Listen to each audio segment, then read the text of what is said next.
our good friend Lavell Juan Malloy II is the CEO and co-founder of Bragg House. Oh, wow. TBH is a stock symbol. One of my favorite guys in the whole world. One of the smartest men I've ever met in my life. I poke fun at him and call him a punctrepreneur because he's so much younger than me and so much smarter than me. However, I'm going to hitch my cart to his wagon. He just doesn't know that yet.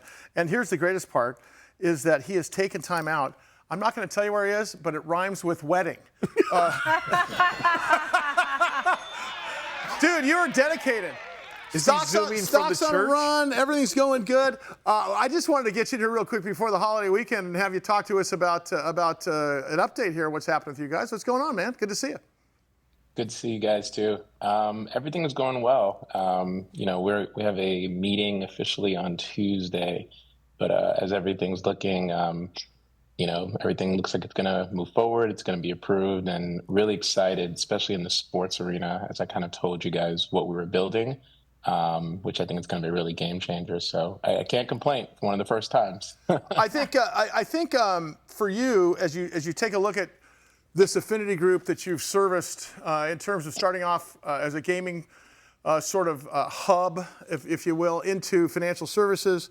And now we're talking the attention deficit of big retail that you've kind of exposed there. Where do you see this thing in terms of adaptability as your audience gets older, and then there's a younger audience coming up? Have you learned something where you can put that template into the next batch of enthusiasts?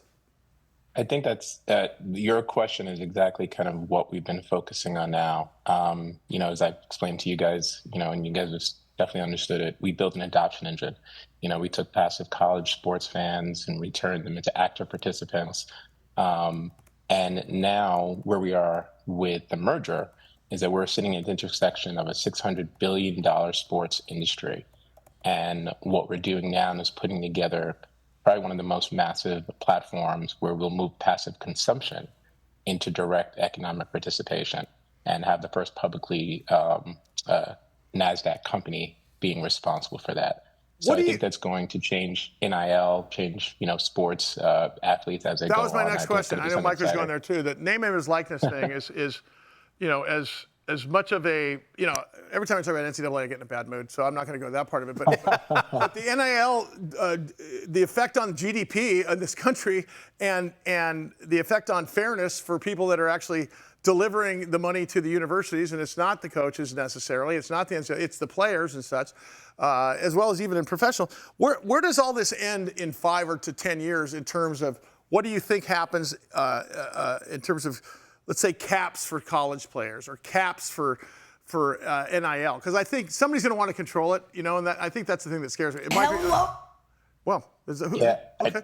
Mike, do you agree with that? Well, yeah. If you look at Nick Saban, the reason he stepped away from Alabama when he did was because he knew that he really couldn't. He didn't want to compete with name, image, and likeness. But on the other hand, athletes have been taken advantage of for so long that it's about time the playing ground got leveled. Lavell, do you think somebody is either Congress or the NCAA is going to say, all right, we've got to put a salary cap on what you guys are making? As a former player, Hooker Horns, I noticed the color of your jacket, by the way.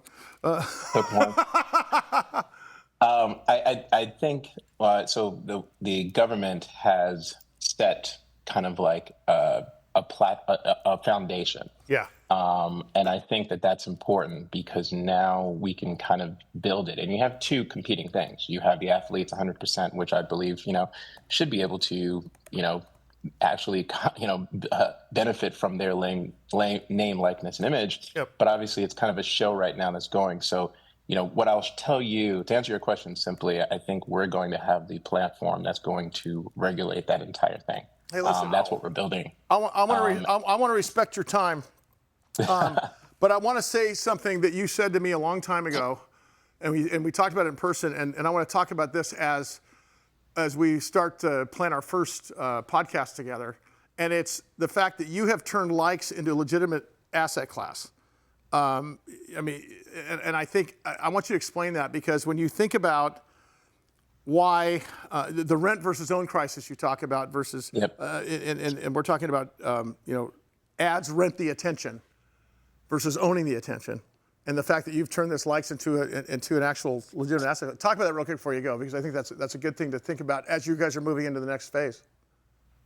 So we realized, instead of chasing and trying to buy these, attention, the community is what is something that is not on the balance sheets, but it's probably the most valuable.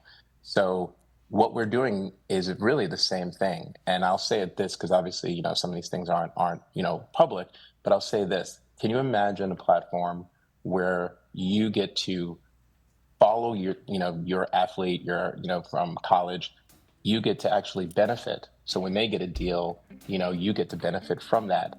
And can you imagine then being able for brands and stuff to be able to track performance and also be able to have verifiable things of their client? That's kind of what we're building. As I say at the end of every interview, Lavell for president, and you behave yourself this weekend, young man. I've got something invested in you. Yeah, exactly. All right, go cut the cake. Lavell Juan Malloy II, CEO, co-founder, Bragg House. TBH is their ticker symbol.